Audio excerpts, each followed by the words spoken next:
Hi everyone, my name is Rachel Moses and you are listening to the AHP Leader podcast. And this podcast is one in a series of talks looking at COVID-19 AHP lessons learned from London. And this series is with our wonderful dietetic colleagues.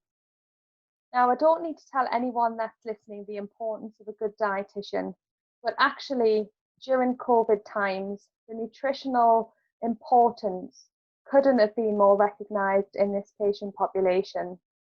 And for some services, that's seen dietitians working across all different care pathways, and it's seen dietitians redeployed into acute areas and then later on into the community services.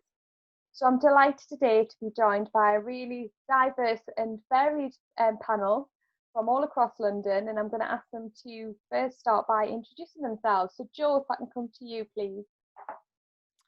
Hi, my name's Joe Alvarez. I'm a community dietitian at Whittington Health NHS Trust in North London. Thanks, Joe. Lauren, come down to you. Hi, I'm Lauren Kelly. I'm a critical care dietitian from Royal Brompton Hospital in West London. And Anna. Oh, Anna, just repeat that, darling, you're on mute. Sorry. It's okay. Hi, I'm Anna. I'm a specialist dietitian at Guy's and St Thomas's NHS Foundation Trust. Thank you. And Amanda. Hi, I'm Amanda Herbert. I'm the professional lead dietitian for our acute and community dietetic services at Homerton Hospital, which is based in East London and City in Hackney. Thank you. So we're going to start in the very acute end of the pathway when we talk about dietetic and nutritional input and support. So as you know, COVID-19 was a respiratory virus, and for those patients that admitted to hospital, they became really unwell really quickly. And one of the lessons learned from COVID is about how we prepared our workforce.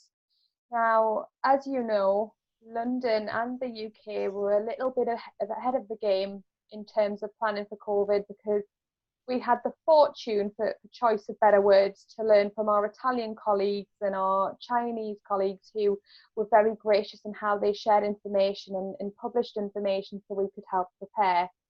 And I suppose the challenge from a dietetic point of view is, even though we as allied health professionals understand the huge importance of dietitians, not every critical care unit in the country had access to a dietitian or a dedicated dietitian, a full-time dietitian, even a team of dietitians that specialise in critical care.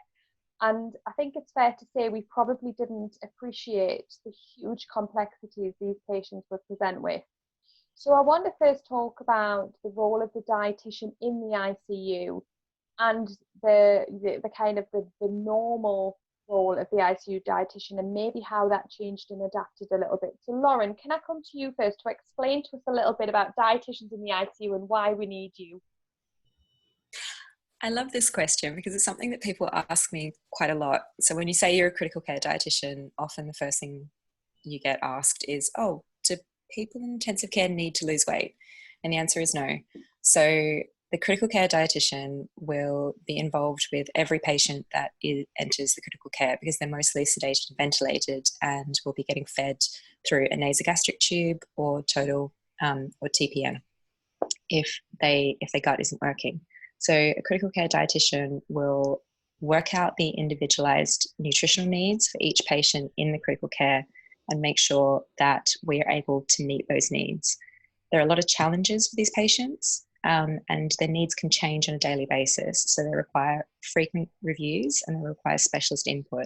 And that was particularly true with COVID. We saw a lot of gastrointestinal intolerance. We saw a lot of patients having electrolyte disturbances and an increased use of renal filters. So it was really challenging to deal with the increased number of patients and the increased complexity of patients that we had during the COVID crisis. And it wasn't just, if I remember back, it wasn't just the skill and workforce, was it? It was actually everything, like feeding pumps and entrance feed. And when I think back to that, at the height of the pandemic, I mean, this wave hit us hard, didn't it? and it hit us hard, and then we're probably in the very acute phases in days 2, 3, nutrition isn't, suppose, up there on the priority. But after day 2 and 3, like you said, and when we've seen these huge electrolyte dysfunctions, we've seen a huge diabetic cohort of patients, which add in extra complexities. What was your experience of that? So I think, yeah, you're right. These patients came in really quickly, and our ITU was expanding really, really quickly. And I remember having a leads meeting and being told that our normal 18-bed unit is expected to go up to 60 beds. So after that meeting ended, one of the first things I did was called up our feeding company and said, we're going to need more feeding pumps. And that was at the time where all over the news, everywhere you looked, people were worried about not having enough ventilators. And I was going, okay, this is great, but if we can't feed these patients, what are we going to do? These patients need feeding. So one of the first things I had to do was speak to our feeding company and ensure that we had enough feeding pumps for everybody. If we didn't have feeding pumps, I had to put in place a contingency plan to feed people using different methods that didn't involve a feeding pump.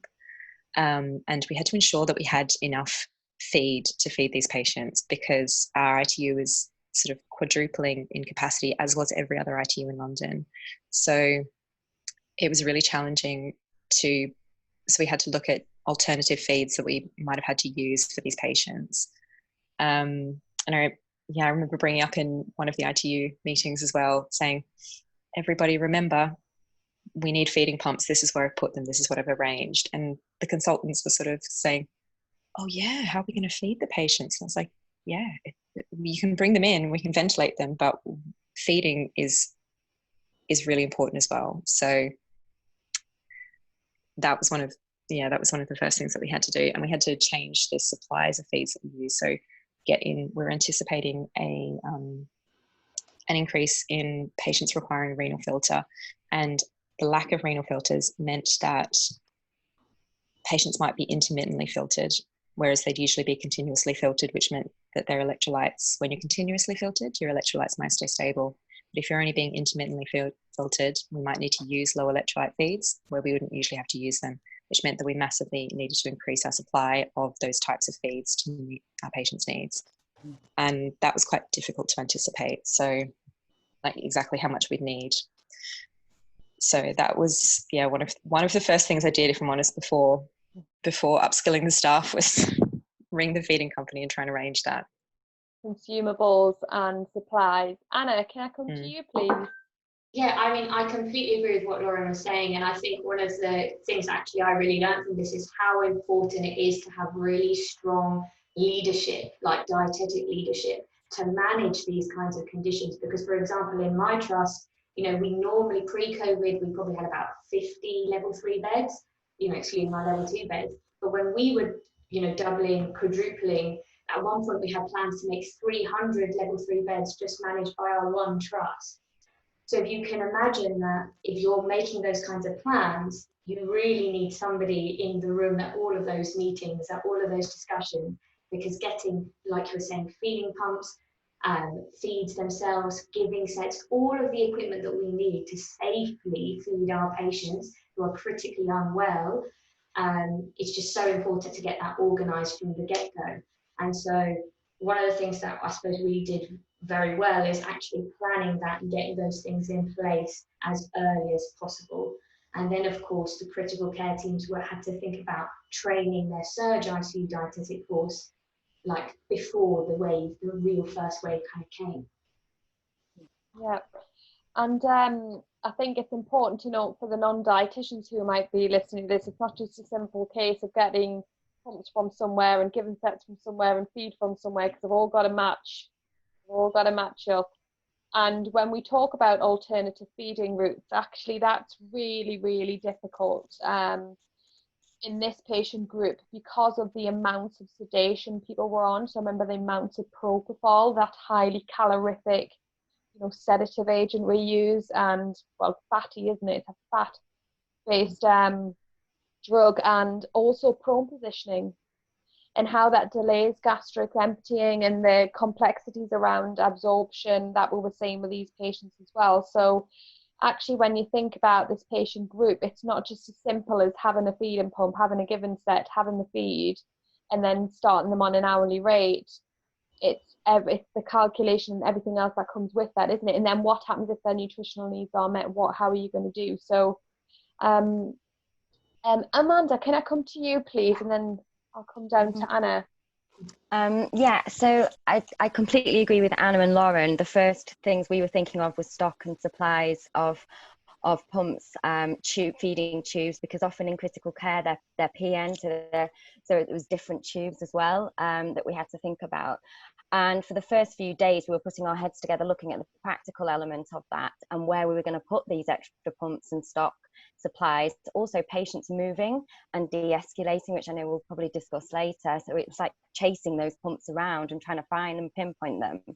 But also, again, I think the main challenge we faced was communication at this point. So we were learning all of these new things, trying to tell others that we're also learning new areas within nursing, within the medical areas, and we were trying to put on to them our new learning, and it was really difficult to actually get some one-to-one conversations with the PPE wearing as well. We decided actually as a team, there was only 2 critical care dietitians. We weren't going to use the PPE, so we stayed off the units. And so we faced a dilemma of sort of being blind at the same time, so we couldn't assess the patients. So we decided to do a data collection form for that, and we used student medics for collecting the data, and they were sort of used as runners, which was a really, really great outcome. Considering the challenge that we faced at the beginning, it was kind of what on earth do we do? The nurses were too busy to really listen, and the medical team, as Anna and Lauren both said, it was sort of getting them to listen at the time was quite frustrating really, but we got there in the end. What a great experience for your medical students as well. I mean, they'll remember that, and they'll absolutely understand the importance of the dietitian in that team for sure. Anna, can I come down to you, please? I mean, I think it's important to highlight that actually there are guidelines out there for provision of intensive care units, and dietitians are mentioned as a vital member of the MDT. So there are recommendations for critical care units across the UK, and the national recommendation, I believe, is like, maybe 1 dietitian to every 10 to 20 patients. So when you're looking at the vast numbers, the vast amount of level 3 beds and level 2 beds that we kind of came across, you did need to have more dietetic capacity. And so I was touching on what you were saying, Rachel, about basically medication shortages. So we had the feed shortage, we had national feed shortages, we had national medication shortages, which meant that we had to review patients more regularly. So like you were saying about, fat content of certain medications. So as that changed, you would have to review your patients more regularly than say you normally would in a fully stocked environment. But you also have to think about what Lauren was saying about the filters, the renal replacement therapy is when there were potential shortages of that. How could we dietetically think about fluid balance, think about electrolytes, and how we could stop people maybe needing the filters as quickly as would have happened if, say, we weren't there to help manage that fluid side of things. The other thing, again, based on what Amanda was saying, was when we did eventually get these supplies, is where were they stored? So a lot of our feed is actually sometimes stored outside of our units normally. And because of this issue of PPE, donning, doffing, we had to think about moving all of our supplies like feed stocks and things into units. So things like just being able to obtain shelving units, all of that as well was part of it.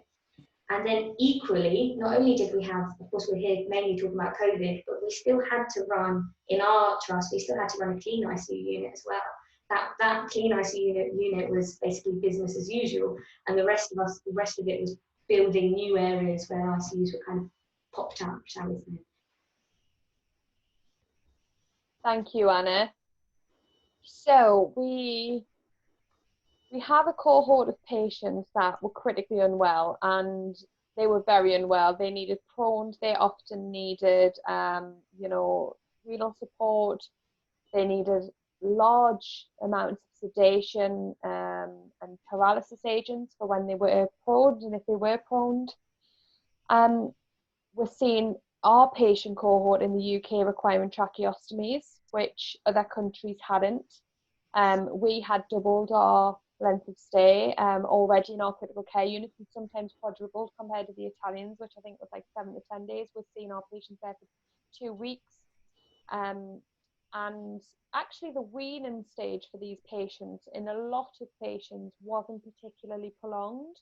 Once the tracheostomies were performed, we were seeing them liberated from the ventilation.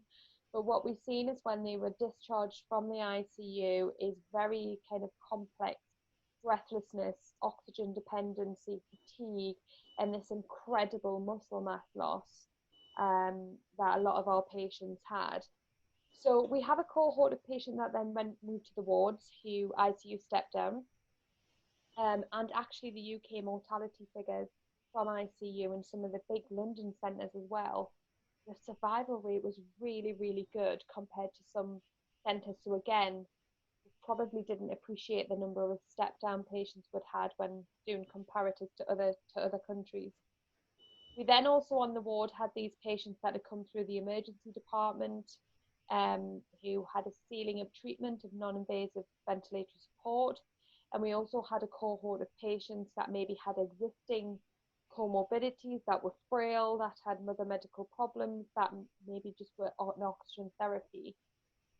And that added massive complexities from a nutritional point of view. And I'll come to you, Amanda, for that in terms of our funding and commissioning for dietetic pulse in respiratory medicine is probably grossly inadequate, I would say, in most hospitals.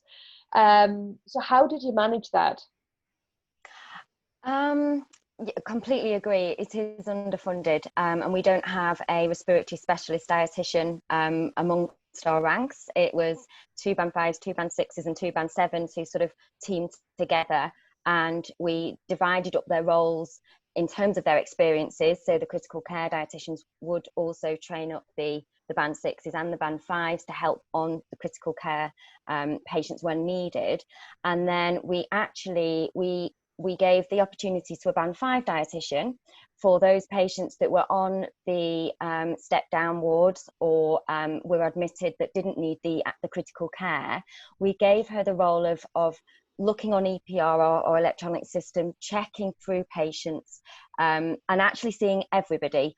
Our referrals dropped significantly for acute care, and even those in respiratory distress, we weren't receiving referrals because nobody was really thinking about the nutritional aspects of patients. They wanted them to breathe again. And I think people forget that they need energy to breathe, or they don't forget, but it isn't in their forefront. And of course, for dietitians, it is all the time. So we ensured that we did attend the wards, and we started to shout a little bit in terms of being involved in the NIV or the CPAP MDT, so that patients that needed it were getting NG feeds early enough before the masks were actually put on, to ensure that they were receiving a significant amount, enough to sort of help recovery, aid in an improvement really in their overall recovery, and improve sarcopenia and muscle wasting and their fatigue and weakness overall really. I think we came across quite a few challenges with this, and to get onto those CPAP rounds, it took a few weeks, but we did manage it, and it was perseverance. Obviously, patients were removing masks, there was air leakage, there was risks of pressure sores for people that weren't moving about. So we integrated well with the teams on the wards. And again, it was just highlighting the need for us at the same time as needing physio. And another area that was difficult for patients that were oral eating is it was actually or they needed help with feeding, and obviously with PPE and trying to help them and assist them with feeding. That would be that is a big learning for us in terms of redeployed staff and trying to get more staff on the wards to help with feeding. So I hope that answers the question. No, it did. And I think as well, when you think that some of the techniques were used on the wards, such as proning, and the added complications that gives with regards to enteral feeding as well, like tube feeding. And I think one of the things we didn't quite know is the level of dysphagia these patients would have. But actually, we've seen a lot of laryngeal swelling, and we've seen a lot of taste and smell, and huge appetite suppression in this patient group, just not interested in food and oral intake, but not dysphagia. So again, the need for the actual functional need for supportive feeding wasn't there. The supplementary feeding was it. It was just the physiology of this disease, and the impact of that. And again, something that we completely weren't expecting or prepared for. So that kind of brings us on to preparing these patients for discharge. And one of the key themes that have come out of some of the other podcasts with the other therapists is the guilt associated with not being able to spend the time in preparing these patients for discharge. There was huge pressure on our acute beds. Some trusts managed to free up lots of ward capacity, but there was also the rush to get people who were COVID positive out of the hospital in the nicest possible way. And there was also the patient side of it, where they did not want to stay in hospital either, and they pushed for discharge. We also had the added complication of the referral onward services not being operational. So even if you did do an assessment and assess a need, there was actually no one to refer onto.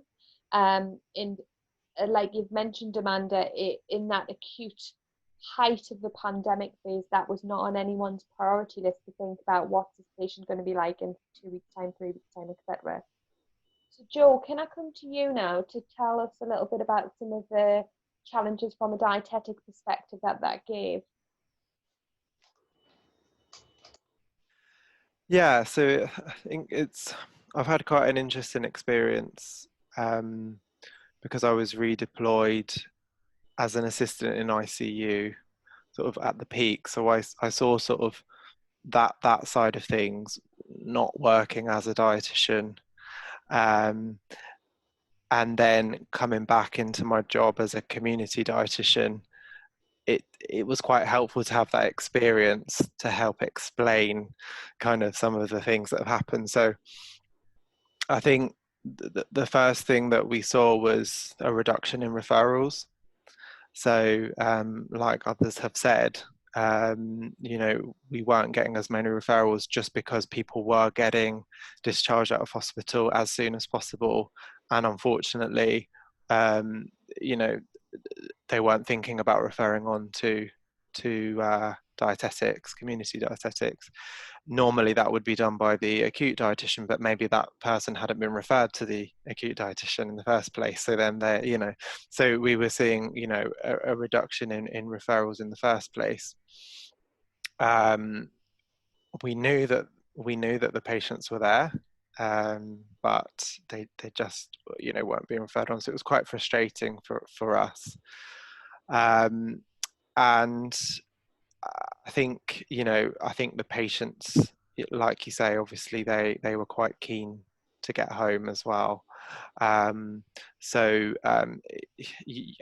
can feel that when we speak to people now who have sort of got through this and gone home, they really didn't want to. I mean, nobody ever wants to be in hospital, but they really were keen to get out, and so I think that it wasn't just the professionals. I think it was also partly that, and I think what we're seeing is patients who are severely malnourished now, and they've lost so much muscle mass, and it's proving really difficult to actually help them to regain that, because of some of the things that you've already described, that just don't have the appetite. Their tastes have changed. They're weak. Also, a lot of social issues as well. I think we forget that some people live on their own and don't have support from family. So we have to think about how they're actually going to get food. So we've been doing a lot of working with the council to try and get food parcels delivered. which isn't kind of maybe normally part of our job. So that's kind of something else that we've been doing. So there's been quite a few challenges, really. But as I say, it's been quite interesting to see it from both sides of the story, really, to see the most acutely ill patients to patients who are now back home. Thanks, Jo. I'm going to pick up on your redeployment in a little bit, but I'm going to come to Anna first to continue on that thread. Yeah, you've made me think of kind of three main things that potentially we have that I'd like to share with you, really. So firstly, all of our ICU patients get followed up automatically in like a post-ICU telephone clinic. And so in that clinic, in that phone call, they talk about a variety of different issues, nutrition being one of them, but of course thinking about psychological impacts, of course thinking about physical impairments. You know, it goes through a really holistic assessment to see what are the impairments of this person at home now, what are their kind of key barriers to living up a good quality of life, you know, what are they not quite at their baseline, in, you know, which areas are they not quite at their baseline. So we have that service, but also we were fortunate enough to be able, well, actually through a lot of audit and research which we decided to do because we saw that there was this clear need, we managed to allocate one ward to be our kind of post-ICU step-down ward. And that was really basically a huge success. And I think it's something that every area, if they have capacity, should try and implement as a set rehab place. And the reason I say that is because when we did, so like I did a snapshot audit, and I found that of the post-ICU cohort, you know, 90% of them had been enterally fed. And at some point in their admission, you know, 95% needed oral nutritional supplementation at some point in their admission. In addition to that, 76% had a texture modified diet. So we're looking at loads of different areas. And if you have a rehab ward, a set area which is dedicated to getting people at their baseline from not just nutritional rehab, but of course physical rehab, you can actually guide people through that weaning process and take out NG tubes when somebody is actually back to eating and drinking enough, rather than just like whipping an NG tube out too early, sending somebody home because, oh, they don't have any lines in, when actually they're nowhere near at their baseline. So we can prevent people getting this kind of hospital-acquired malnutrition and then sending them into the community picking them up, and that's some of the malnutrition is irreversible at that stage. If we catch them early enough, we can start building that process. And so because of that, we then did we're very lucky in our trust, we actually work, our community service is part of our trust. I know that's quite different from maybe other trusts in London. And so we could work very closely with our community colleagues. And they developed an innovative, what they call a rapid access discharge clinic. And so what this meant is that everybody we did see on the wards would get a telephone kind of appointment 1 to 2 weeks after their discharge, purely to talk about their nutritional issues, to set them up on, you know, oral nutrition support in the community, to finish off any discharge actions that might have been outstanding, to make sure that no one was falling through the net, shall we say, because of a rush to discharge. And one of the things that we were fortunate with is that our COVID rehab ward was actually run by a stroke consultant. And anybody who's worked in stroke will know the process, like how rehab is so much at the forefront and MDT working is so much at the forefront. So we were allowed that time to say, yes, we can get this person back to their baseline. So yeah, so we had post-ICU follow-up clinic, we had this rapid access discharge clinic. And when I did my audit just on the post-ICU rehabilitation, at the end of their rehab stay with us, their acute rehab stay, 50% of patients still needed an onward community referral. So when you were talking earlier, Amanda and Jo, about not getting referrals, I think one of the barriers to that was actually things like a lot of trusts use must. You know, a lot of trusts use must as a referral criteria, and for this particular cohort, must, I did not feel, would pick up these patients. Many of these patients came in overweight or obese, And that did not mean that they were not at risk of malnutrition, but because that's one of the things that MUST considers, it didn't pick up all of these patients. So it's really important that the dietitian takes a really proactive role on the wards, in the ICU, post-ICU, wherever you are, picking up those referrals, screening those patients, working in your MDTs, being in MDMs, being at board rounds, whatever it may be, that you pick up those referrals and get them followed up by your community colleagues. Absolutely. Thank you, Anna. That was brilliant. Joe, can I come to you, please? Yeah, I just wanted to pick up on some of the things that Anna was talking about there. I think it sounds like you had some really, you'd obviously thought a lot about, I think the clinic that you're doing, 1 or 2 weeks after patients were discharged sounds really good. And I think that's something that, we need to learn. I think we need to talk as a profession, because I hadn't heard of that. I mean, I'm not an acute dietitian, but I hadn't heard of that. So I think we need to be working more together now. Sort of after the peak, maybe we need to come back together a bit more and think about what is everyone else doing, because that sounds really good. I think there was so much going on April, May time, that it was just get through and do what you have to do at the time. And now I think we're all reflecting, and and now we sort of all have these ideas that oh, we should have done that, we should have done this. So I think these are things to think about for the next wave, if that comes. What would we do differently next time?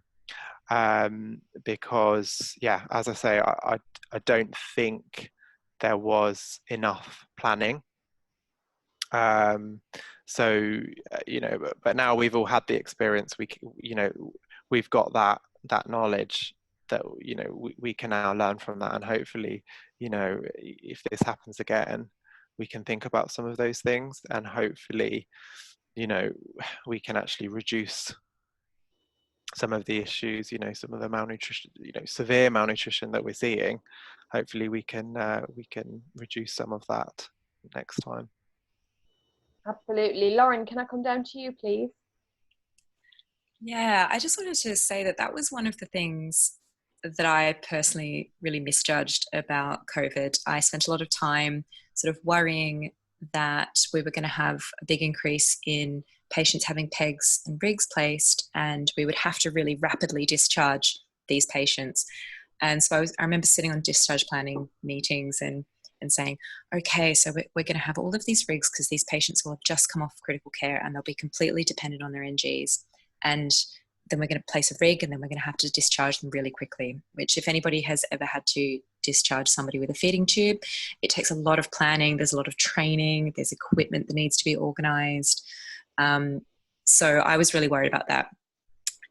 And it turned out that wasn't an issue at all, because what ended up happening was the patients would come off ITU, their NG tube would get whipped out really quickly. They'd be eating a few spoonfuls of soup or half a yogurt, and then they would go home. So what I thought was going to happen was these patients would keep on getting fed. And what I didn't anticipate was that we would just take out their tubes quicker than I felt that was needed. And I think that was something that I really wish that I'd invested more time in, educating people about the need for feeding tubes post-ITU, because it's something that patients don't like having. Nobody likes a feeding tube. I've had a feeding tube. It's pretty horrible. It's not comfortable. But it's a necessary evil, because what happens with these patients after they leave critical care is they've probably lost a huge amount of weight while they're in critical care. And we do our very, very best to feed them. But then as soon as they're extubated and as soon as they can eat, there's a tendency to view a feeding tube as something that will stop the person from wanting to eat or being able to eat. And we know that that's not the case. So what would really benefit these patients is to have that feeding tube in for just a little bit longer.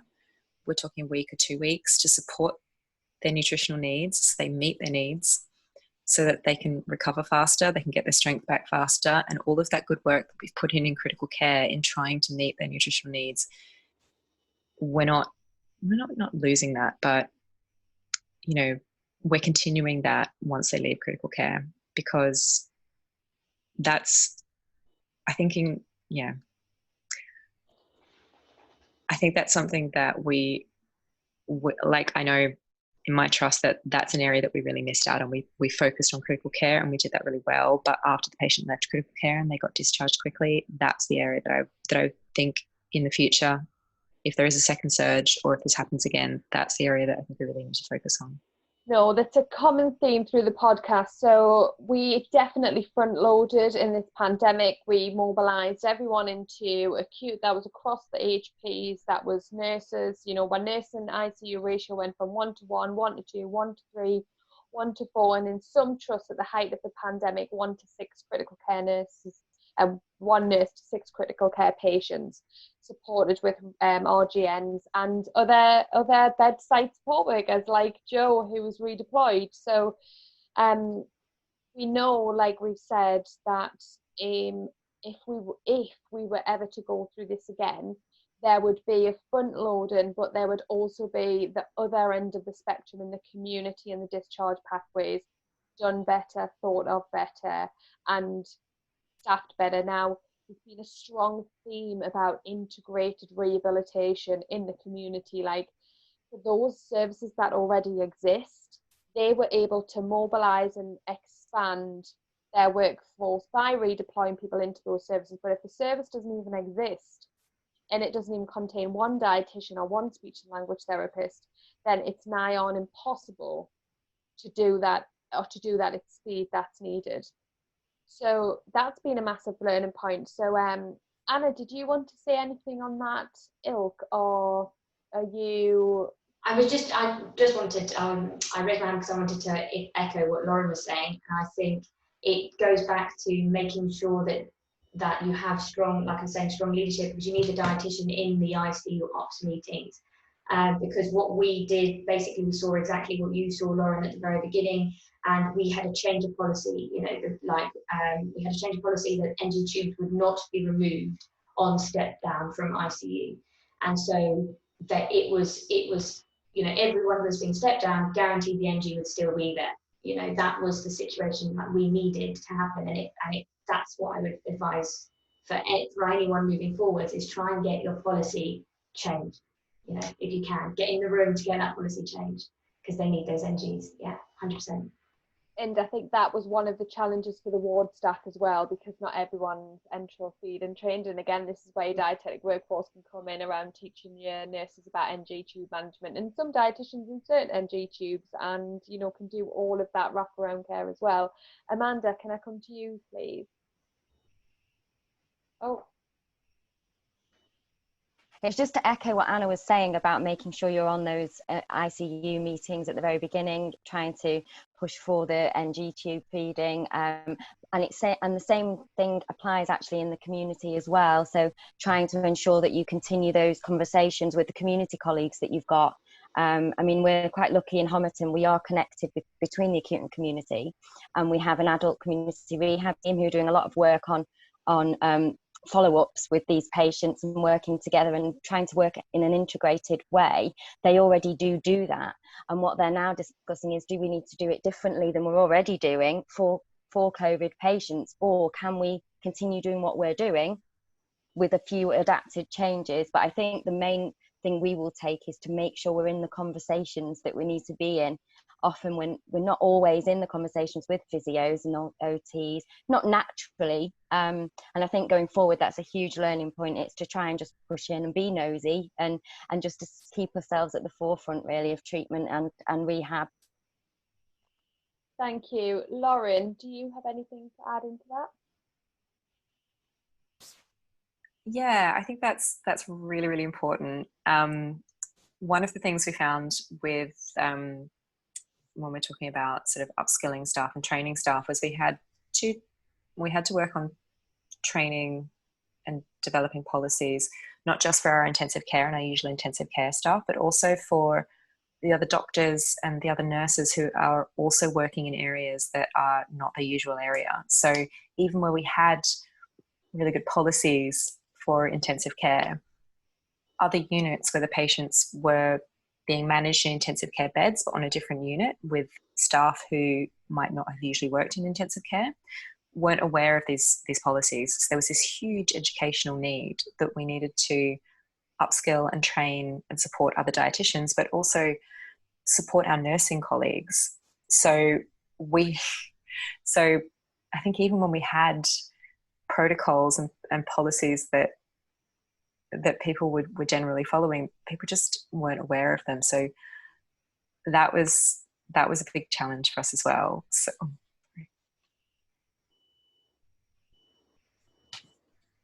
sorry, you warned me about my battery and I didn't plug my phone in. It's okay, we've got you. Yeah, so that's all I wanted to say. So yeah, being part of the ops meeting, having those policies, but also educating staff and working with your practice educators to make sure that everyone is aware of those policies. And it's not just dietetic staff that need training, it's all of your NDT colleagues. Fabulous. Thank you. Amanda? Just to add to that as well, on the educational side of it, we were doing screensavers and things. We were using technology that was so different, and we would never think about doing that. But it actually was quite powerful, I think, and would flash, it flashes up when nurses aren't really paying attention to the screen, but it's there. It's just little reminders, and using technology has been a huge change of way of working for us. So webinars and things like that, and teaching virtually will hopefully help us with the future of managing this if there is a second wave. So we're moving on to kind of lessons learned here, and pulling it, just conscious of time, we're pulling it all together here. So we've talked a lot about challenges, and we've talked a lot about what we may do differently or how we might prepare differently. So I kind of want to ask some of the things we are doing differently, what needs to continue, some of the things we're maybe doing virtually in terms of follow-up, are routine checks, nutritional advice, how much of that needs to change in this new model, and how are we going to get this integrated rehabilitation, integrated therapy community service that we now know we need? COVID and non-COVID patients, how are we going to do that? Who wants to kick off? Amanda, you've got your hand raised. Anna, can I come to you? Because I know you're doing a lot around GFTT. You're kind of leading this with regards to, ICU follow-up full stop, and also in this COVID world as well. Yeah, I mean, like I said, from the beginning, it has to be, when you're noticing any of these kind of issues, when you're noticing that there's a clear need for our patient group, every trust will say that one of their values is to put patients first, won't they? Every single trust, that's the agenda. So if you build, if you're raising things to the right people, to your managers, if you're building business cases, one of the key things that I think we took from this, from our perspective, is that yes, lots of change was happening. Yes, it was very, very challenging. But you need to conduct audit and research in these times, because that is your evidence to then build these business cases. When you have those kind of facts, this is our population, this is what's happening to them, this is what they need, and you can show, they're not, how we're not meeting that need, not just in hearsay, but with actual figures and actual numbers. I think maybe managers listen to that more. If you're lucky enough to have the skills to cost it, then I'm sure they love you even more. But I think the importance is kind of trying to get as much evidence as you can as well, to be able to do those things. And I think most of us, if you have a passion or a desire to get involved in things, there will be a way to do it. The NHS is something that is flexible. We're all flexible clinicians, we are all working with loads of different people all the time. So pitch ideas where you can, get in the right room, get that funding, go. Use that patient voice, because we have young 30, 40-year-old people, COVID survivors, who are still so fatigued and nutritionally depleted that, you know, they can't engage in normal everyday activities, sometimes even climbing the stairs. Sometimes, you know, this huge socio-economic factor that we're going to face as a country, you know, after this acute crisis, it's going to be long lasting, isn't it? Jo, can I come to you, please? Yeah, I think just speaking today and hearing everyone else's experiences has made me think, or made me realize that actually we need to come together more. And actually, you know, we've got access to each other, you know, to all of these different experiences and skills. And, you know, do we really utilize that as much as we should? Because, you know, hearing things that you've done, you know, in different trusts, you know, that actually maybe we could implement as well, maybe not in exactly the same way. But so I think that's kind of hit home today, how actually we need to be maybe, you know, talking more. I think generally one thing, as with everyone, that we've learned in the community is that actual, you know, working virtually actually works quite well. You know, because we don't always need to, you know, the patient doesn't always need to come to us. We don't always need to come to them. And actually, it saves quite a lot of time. So, you know, to do a home visit, I have to, you know, I have to prepare, get on the bus or get on the tube, get there, you know, and everything that involves. I could have actually seen two patients in the time, you know, virtually. So that's one thing that's hit home for me is as well, is that, you know, we can do a lot virtually, which is great for so many different reasons. It's more flexible as well for people.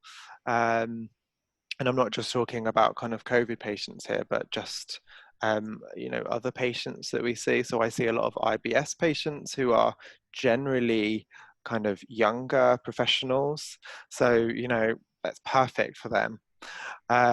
So I think that's something as a profession that we've learned, is that actually we can do a lot, you know, virtually. Not that we should do everything that way, but and I think in terms of the integrated services as well, obviously, Rachel, you were talking a lot about that. You know, we can cross over sometimes as well. We don't always have to, you know, we can ask about other things and include, you know, for example, thinking about mobility, you know, have we thought about that? Do we need to speak to the physiotherapist? Does this patient need to see the podiatrist, for example? Because they might not have seen them for a while during COVID. So it's all of these things, you know. So I think, and because a lot of people have been redeployed, they've seen other areas and they've been doing different things. So, you know, it almost breaks down that barrier a little bit. And, you know, for us, for example, we are asking district nurses to take mid-upper arm circumferences for us, you know, because instead of us going in as well as them to reduce risks, they're helping us out with that. So they're kind of crossing into that, and that, you know, so I think naturally we are working together a little bit more in the community, definitely, anyway, which is great. I think we need to think a lot more about how to do that better now. I don't have the answer, but I think you know, it's definitely the way forward. Absolutely, and I think we talked before we started recording about our shielded workers and the massive importance and impact they've had. And again, thinking about some of the other podcasts we've done in terms of having a skills-based work like Excel document, and so we can mobilise a workforce that we know will be shielded in the future, and maybe asking that as part of our workforce planning in the department full stop. So if we ever hit a pandemic, who is likely to be shielded? We know for a fact it's probably going to be over pregnant workers, people of the, you know, with certain medical conditions. So actually, how can we even be thinking about how we could utilise that, especially in this digital world we're now going to live in, for sure? Anna, can I come to you? Yeah, just was thinking more about like what you were saying about integrated therapies, and I think one of the things that isn't the case for All Trust, but actually would really help us is actually having electronic health records. So we still have a lot of trusts in the NHS who are working with paper records, and if we're thinking about integration, really it would be super helpful, and it would be less time consuming if we were all able to access, in our local communities first, the same records. And in that way, we can screen referrals quicker. We can, everything's just much more efficient. So if we have the ability to share information, and I think that's one of the first steps to integration is actually being able to access and share our information. Here, for sure. So we're going to start drawing this to an end now. So I want everyone to just have a think about a key message they'd like to get across for the other dietitians out there. Maybe something really, a real lesson learned for you guys, or something, a take-home point, or something that you're doing right now to help plan. Obviously, like Joe mentioned, we are all planning for a potential second surge. Whether we think it's going to happen or not, or whether the reality is it just might look different. We're preparing for winter, we're preparing for a bad winter, we're preparing for a winter that hits our acute critical care services and respiratory services, whether that be influenza or a mix of COVID and winter flu.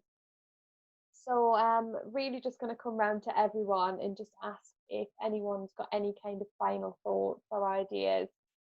And you may not have, we might have talked about it all. So Joe, can I come to you first?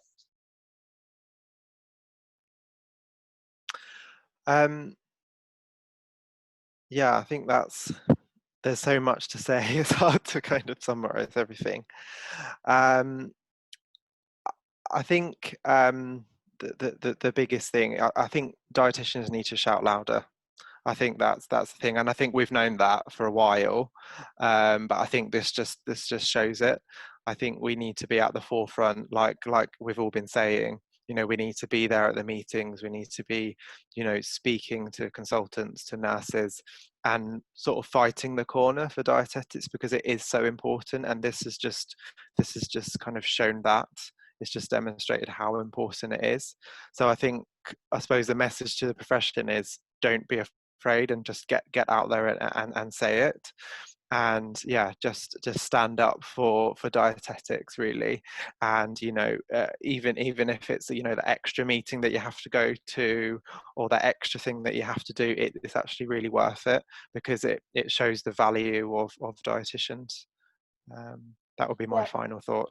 And collaboratively. So I think across the allied health professionals, I think it's about empowering and embracing every one of us in our individual and unique strengths, but also collectively as well. And actually say there's a lot, like you said, Joe, there's a lot of cross working we can do. Anna, you mentioned that, and looking at investing in skills-based professions for that reason, for sure, and using Datixes. Like, if your patient's nutritional needs aren't met for whatever reason, that is something that needs to be recorded in a reporting system. Just like medications are, just like medication errors are, or unmet therapy, for sure. Lauren, can I come to you, please? I think that was very hard to top. Fantastic job, Joe.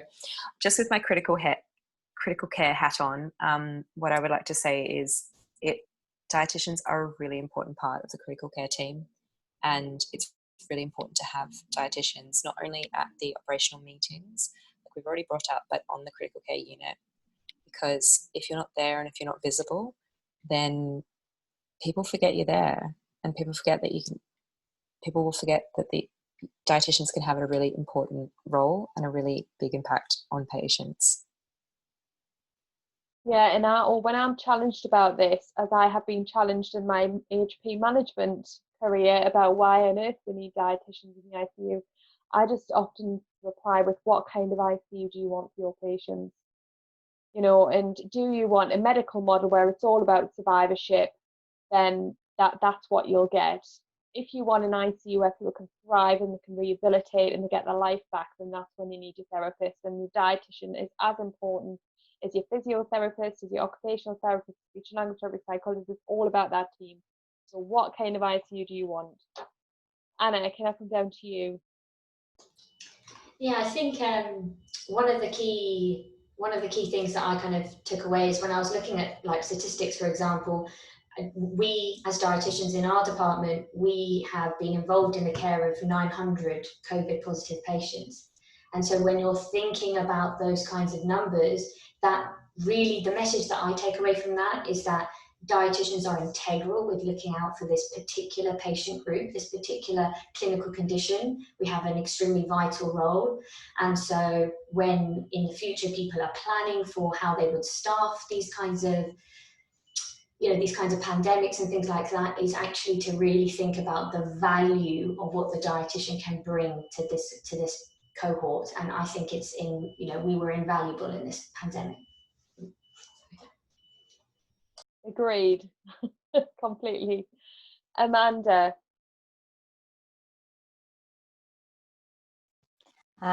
Yes, I think again talking more between us ourselves. I know I don't think we talk pan London even enough, and I think it would be great to get together UK wide, but if that's too much, maybe pan London for now, and get conversations going. We don't have to travel anymore, not too far anyway, and so we can do more of these sort of Zoom chats and get ideas flowing.